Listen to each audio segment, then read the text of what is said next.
Vou te explicar como é que eu fazia para controlar a parte financeira das minhas 3 empresas durante 20 anos, tá? Vamos lá? Acredito que você precisa escutar isso e você vai se surpreender daquilo que eu vou falar. Não vou falar nada de diferente, mas é a forma de pensar e que eu acho que vale a pena você refletir e seguir o que eu vou falar.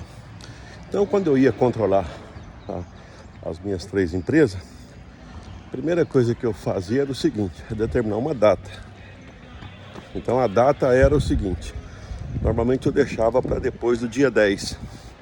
Por que dia 10? Porque quinto dia útil, tem que fazer pagamento dos colaboradores, era mais puxado.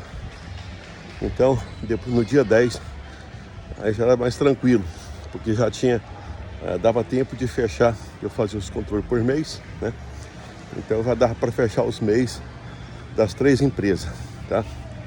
Então, aí por volta do dia 10, na verdade era depois do dia 10, era logo em seguida, ou no dia 10 ou logo em seguida, aí eu pegava e fazia o controle. Se eu falasse para você agora,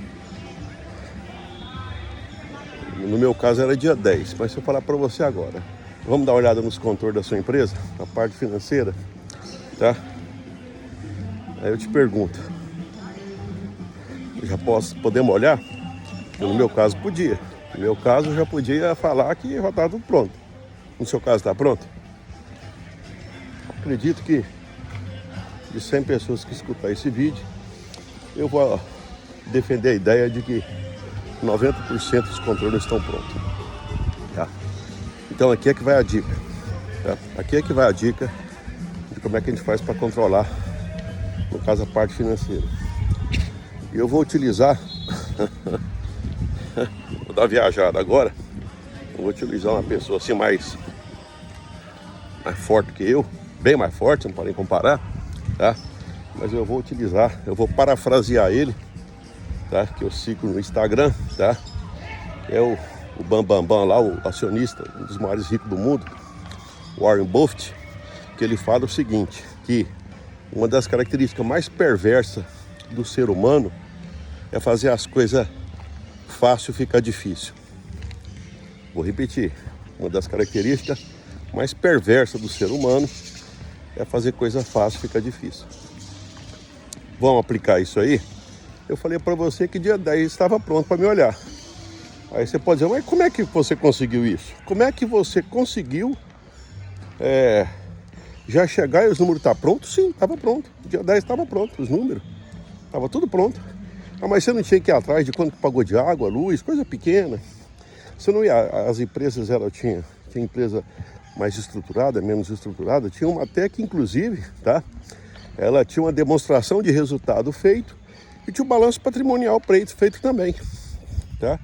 Balanço patrimonial você analisa muito mais coisa, porque quando a empresa ela cresce patrimônio também.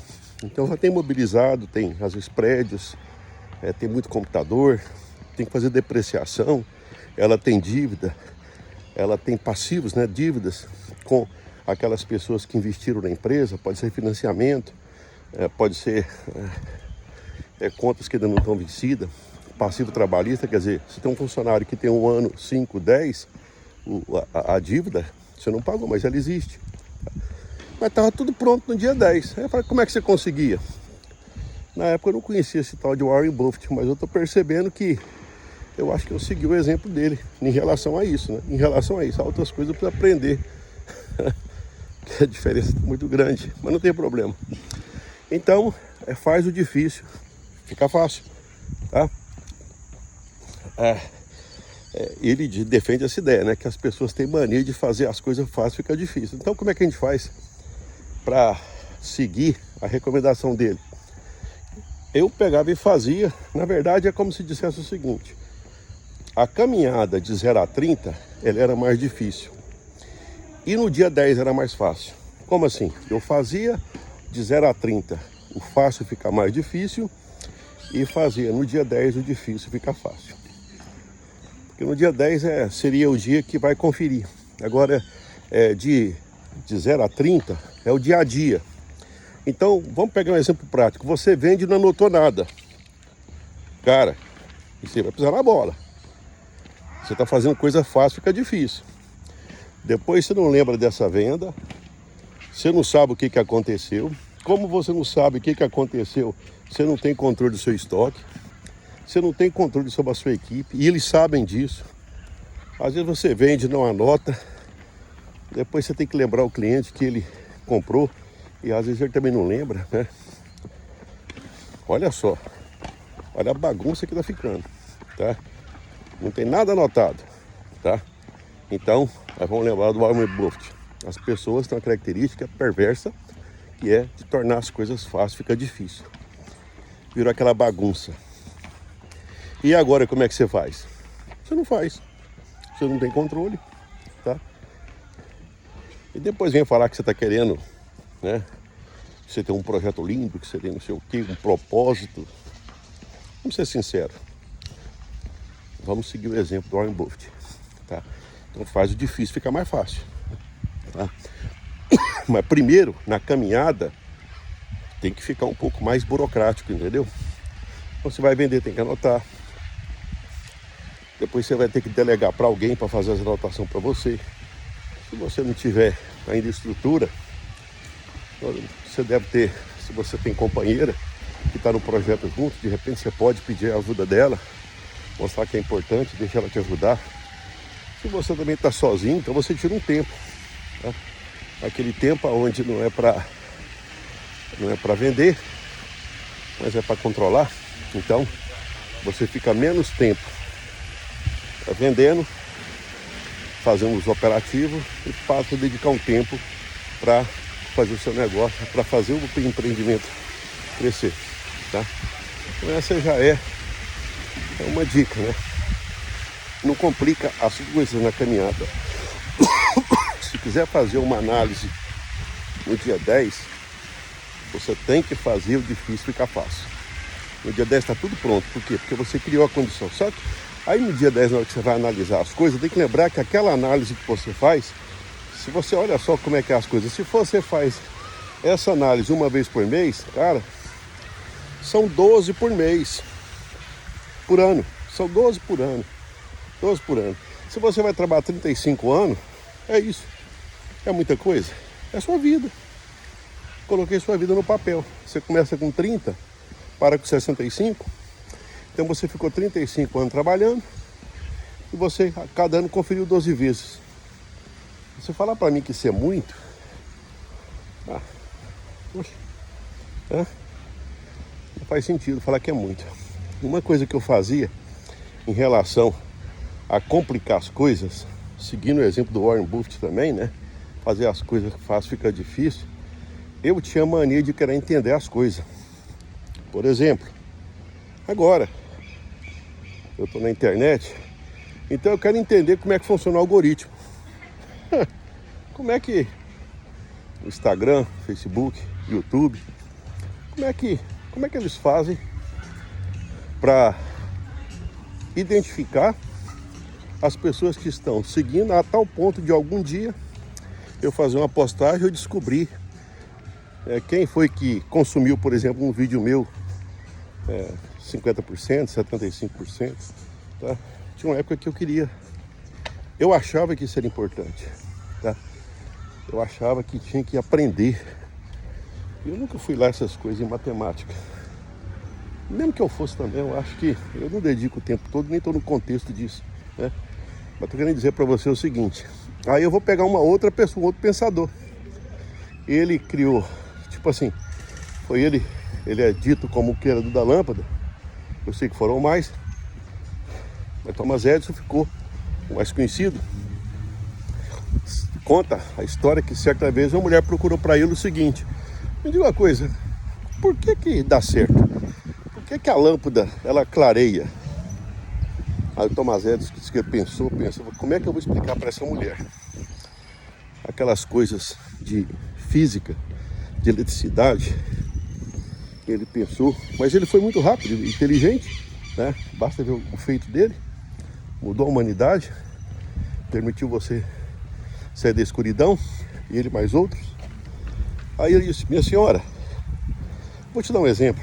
Eu vou fazer o seguinte: preocupa com isso não. Usa energia. Usa para aquilo que você quer fazer. Aí eu tô aplicando para mim, né?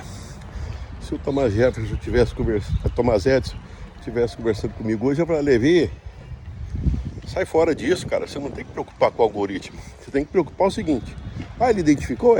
Para você isso é importante? Sim, porque eu sei, ué. Se alguém está consumindo meu conteúdo e está fazendo bem para as pessoas, eu quero saber quem que é essa pessoa. Eu falei: então pronto, o algoritmo vai te dizer isso. Agora, como é que ele faz? Isso não é problema seu. Seu problema é tirar o benefício dele. Tá vendo? Olha só. Então você, às vezes na hora de você pegar aí, fazer os seus controles financeiros, cara, o que você precisa saber? Você tem um propósito. Acredito que você quer ganhar dinheiro. Você quer ganhar dinheiro para alguma coisa. Você quer servir alguém. Você quer servir alguém. Você mede se você está servindo bem pelas vendas. Porque é muito simples fazer essa conta. Se você vende um tanto, você tem um ticket médio, ou seja, é mais ou menos o seguinte: eu vendi 10 mil. Cada pessoa comprou 1.000. 10 mil dividido por 1.000 foi 10 pessoas. Eu servi 10 pessoas. É isso que você quer? 10 pessoas tá bom? Tá? Aí você faz a conta para a sua realidade, tá? É essa a quantidade de cliente? Essa é a quantidade de bem que você está fazendo? Não, tá muito pouco. Então o que você vai fazer para mudar? Como é que você vai fazer para impactar mais gente? Aí você vai pegar e ver suas metas de marketing para conseguir isso, de aumentar cliente, meta para aumentar cliente no marketing, na propaganda. Aí você vai aprofundar, tá? Uma outra coisa, questão de custo. Você pode analisar o seguinte, tá? Coisas do tipo, tem algumas evidências que eu percebo que eu estava pisando na bola. É dia que fornecedor começava a mandar presente para mim. Eu nunca fui de receber muito presente. Agora fornecedor mandando presente para mim, eu tô pisando na bola. Vai ver que eu não tô fazendo conta e as cotações estão ficando no rio. Eu dava uma olhada, eu tava pagando mais caro. Não tô dizendo que não posso ganhar presente, mas tô dizendo o seguinte: sempre é bom você ter pelo menos uns 3 ou 4 fornecedores ou mais, tá? Para você poder cotar. Fique esperto. E isso, na hora que você controla o financeiro, você vê lá se isso está acontecendo, tá? Tá vendo a malícia? A malícia na venda, a malícia na compra. Despesa variável. Tem tanta coisa que eu considero despesa variável da seguinte maneira: você pode controlar ela de maneira que ela pegue e fica mais baixa, tá? O que é despesa variável? Eu não poderia entrar nem em conceito, mas é o seguinte: se a sua empresa ficar um mês fechada, você não gasta nada de despesa variável. Vamos imaginar que você entrega sanduíche, você faz sanduíche e vende delivery. Se você ficar um mês fechado, você não precisa do motoboy, entendeu? Então aquele motoboy é despesa variável, tá? Essa despesa variável, ela é fácil ela tem uma lógica de ser controlada diferente, tá? É diferente da despesa fixa, que se você ficar com a sua empresa fechada um mês, você vai ter que pagar o aluguel, você vai ter que pagar a internet, se você tiver funcionário, você vai ser obrigado a pagar, tá? Normalmente as empresas, eu vejo que o maior problema é a despesa fixa. Cresce muito, ainda mais porque as empresas pequenas, elas têm contrato, às vezes parente, alguém da família, e aí você pede: não, mas coitado, ele precisa de ajuda, então eu vou pagar um pouco mais para poder ajudar. A empresa não tem filho, tá? Quem tem filho são seres humanos, tá?